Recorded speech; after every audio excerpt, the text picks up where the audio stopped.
Perry. Hi. I'm Allison, here for Josh at the Movies.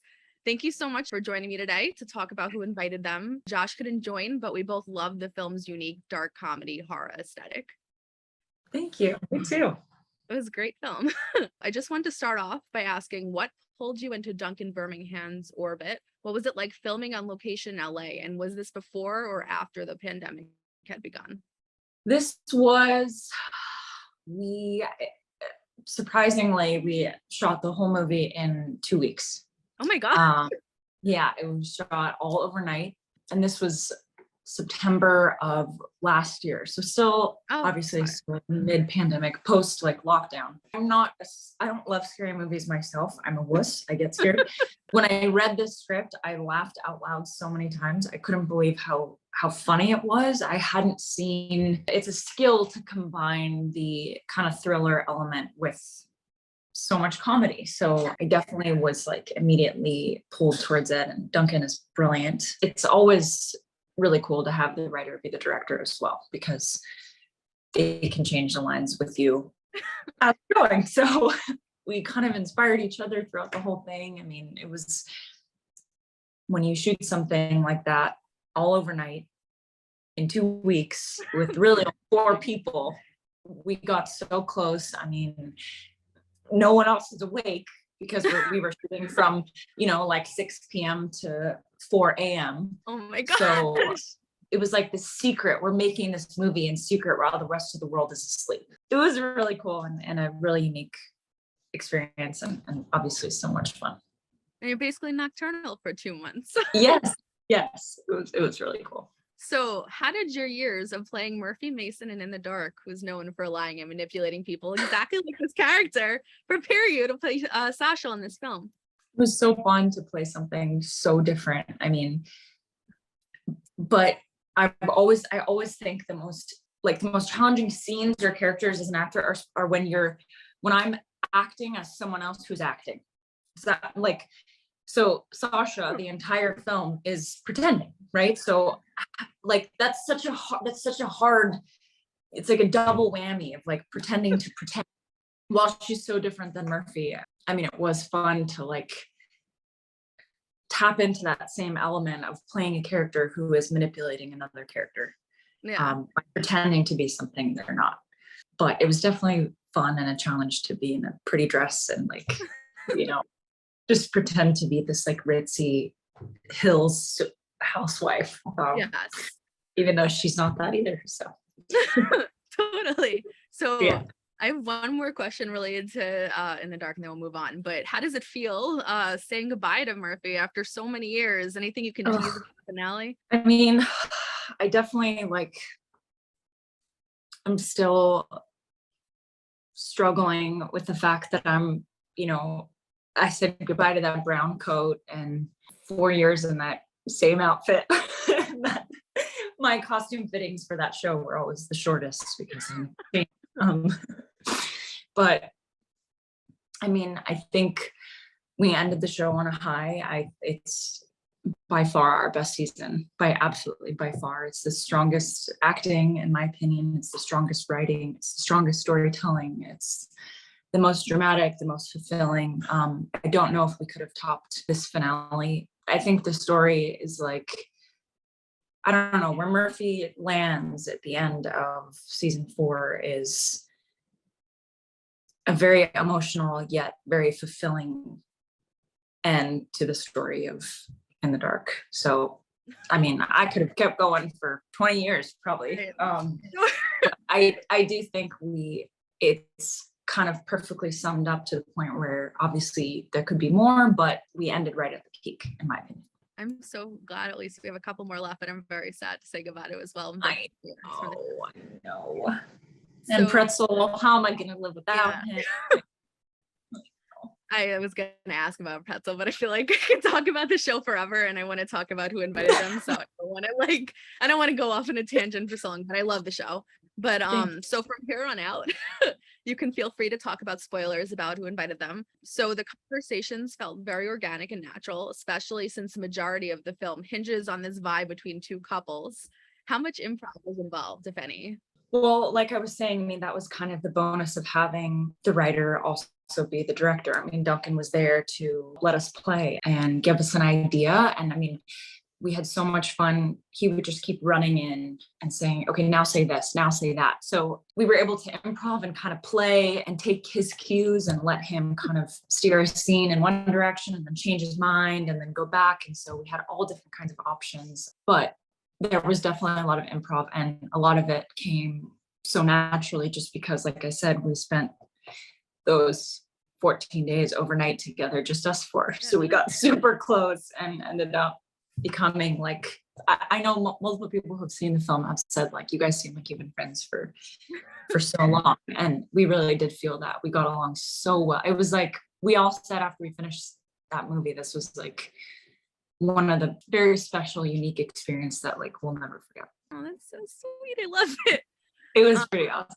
So even though Adam and Margo clearly have problems of their own, Tom and Sasha definitely sparked something in the couple throughout the course of this twisted night. Do you think they view Tom and Sasha as a sort of mirror to their misspent youth and an excuse to feed into their own dormant desires? I mean, I think that's the whole point. Like, Tom and Sasha are just there to kind of make them jealous, get under their skin, make them think that they're old, that they're boring, and see if they can turn them against each other. That was really fun too, to see throughout the film. You watch Adam and Margo too. Like, can we keep up? Yeah, we can. We're fun. Actually, no, we're tired. Wait, are we still cool? Yeah, we like them, right? Yeah, we're just like them. Oh wait, that's definitely part of the agenda for Tom and Sasha, is just to be there to, you know, poke and see what they can get.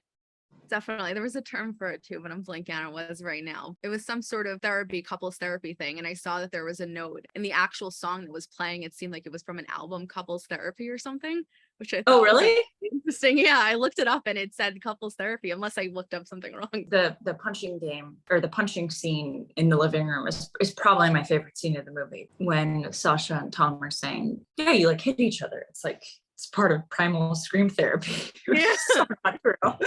And then Adam's like, you mean the punching game? Like, I played this in 8th grade. It's the punching game. Yeah, definitely. No, I loved it. So how do you think Sasha and Tom are so good at blending into the background when they have such wild and explosive personalities?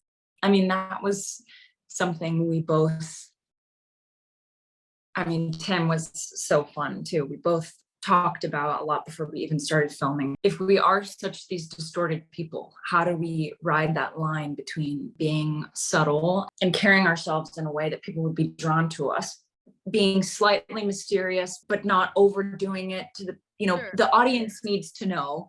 At what point does the audience know they're weird or something's wrong?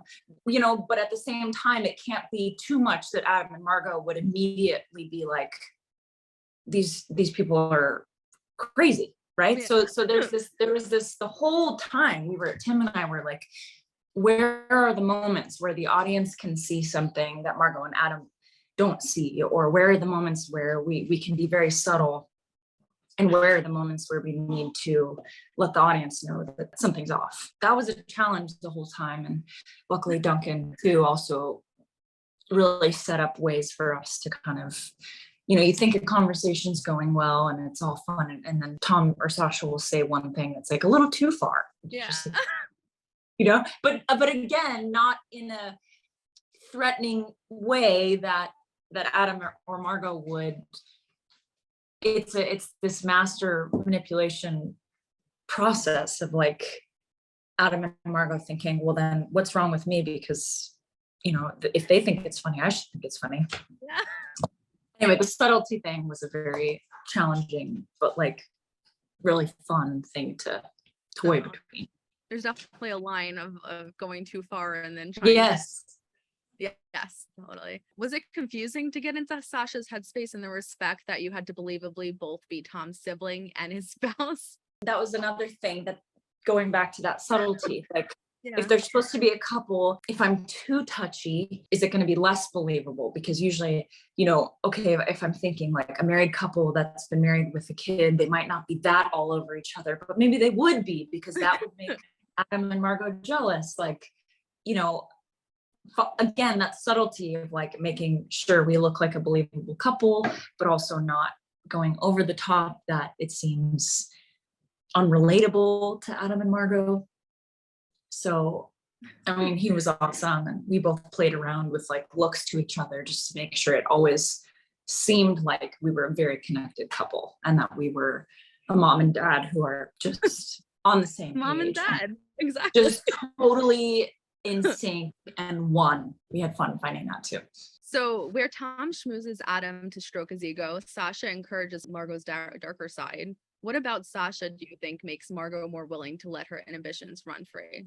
I mean, I think even that scene in the garage where Sasha makes Margo like feel a little self-conscious about Adam being too jealous or too possessive or something like that. I mean, getting nostalgic about like dancing at a concert, and you know, Adam should let you be yourself, and Adam should let you, you know, it would make anyone be like, yeah, you're right, you know. So it's all a mind game, and it's all talking them up to feel like they're being held back by the other person.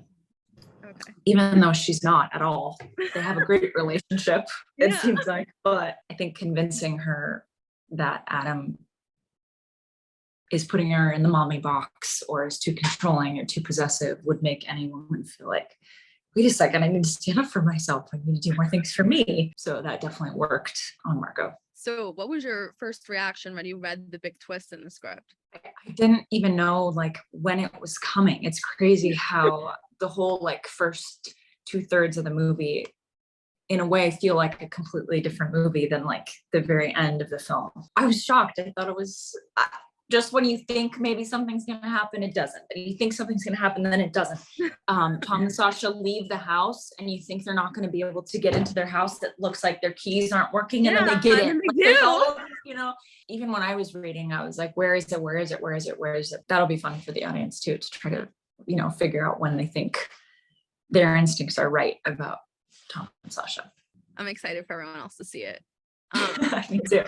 Once the knives and ropes come out, both you and Timothy are able to tap into completely different sides of Sasha and Tom. What was your favorite side of Sasha to play? I think the bringing out that is finally when you see that they are not these poised adult mom and dad at all. In fact, they're kids. They're still kind of these underdeveloped, traumatized kids. Sasha starts like painting a picture with blood, like making a little art piece, you know, like a kid. Like that was fun to kind of, you know, once the facade is gone, that you get to see that the playfulness and the curiosity, they're not self-conscious. They're not self-aware anymore. They're all of a sudden just kids. And yes, if they decide to paint a little picture with blood, they're just going to do it like kids would. I mean, that part was cool to bring out the playful kind of like kid side after pretending to be this Hill's wife, you know, the whole party. So that part was cool. Sasha and Tom discover retro board games at Adam and Margo's house. What are your favorite board games? My whole family actually plays games all the time. There's a game called Spit, which is a card game. Really? I haven't even heard of that. Really, it's so fun. We play Monopoly. We play a game called Mexican Train, which is so fun. But yeah, some of the games at their house are really cool. They had some like really old school, like box little games, which we actually did end up playing a lot of games while the crew was setting up, because again, it was middle of the night, and oh dear, we're not playing that. Is that right? You have a dog. Drop it. Yes. Oh my gosh. We actually did end up playing a lot of card games, like in between takes and setups too on set. Super fun. So the end teases a sibling manhunt. Then the record doesn't skip, and a glass of alcohol seems to indicate that Sasha and Tom could be lurking nearby. Any hopes of who invited them to? That was definitely discussed. Really? There's definitely potential. It's a perfect setup, obviously, Sure. for something else. So I know I would definitely be open to that. I know Tim would too. And Mary Pat, our producer, who's amazing, she also, I feel like, set up everything really well to make sure that there could be a sequel. So we'll see. Yeah, I mean, it seems almost like Margo wants them to come back at the end. Like she's just like, "Oh, we're happy now." Yeah, she did a full 180, and now he's the one that's like paranoid. Yeah. Yeah, definitely. So before we close out, do you have any projects current or upcoming that you would like to put on anyone's radar? I'm really excited for this. I'm excited because it's just so different from In the Dark and Yeah. so funny. I mean, In the Dark, obviously, I've had opportunities to tap into comedy on that show as well, but it's nothing like Who Invited Them. Who Invited Them is so different. It's hard to even describe the film. I mean, I have a hard time explaining to people what it is. I'm like, just watch it. But I am really proud of our last season of In the Dark, and that will be coming to Netflix in the next few weeks. So I'm excited for people to be able to, whether they're starting from the beginning with season 1 and finishing out all 4 seasons, but being able to binge it and really get into it and live with Murphy and Max and Felix and Leslie through the rest of the story. And as that world kind of ends, I'm really excited for people to get to see that too. Oh yeah, I'm excited to see the finale. I can't wait to see it. Like really Yeah, excited, but very excited. So I just want to say I'm really happy we're able to take the time out today to chat with us. Well, me. Oh, thank you for Josh isn't here. Thank you for talking to me and supporting our little movie. Yeah, it was so fun. And I hope one day I get to meet you in real life in New York City if you're ever here. Oh, I'd love to meet you too. Oh, awesome. So thank you again and enjoy the rest of your day and the rest of the press tour for this film. And I Thank hope you so much. Okay. Bye. Bye.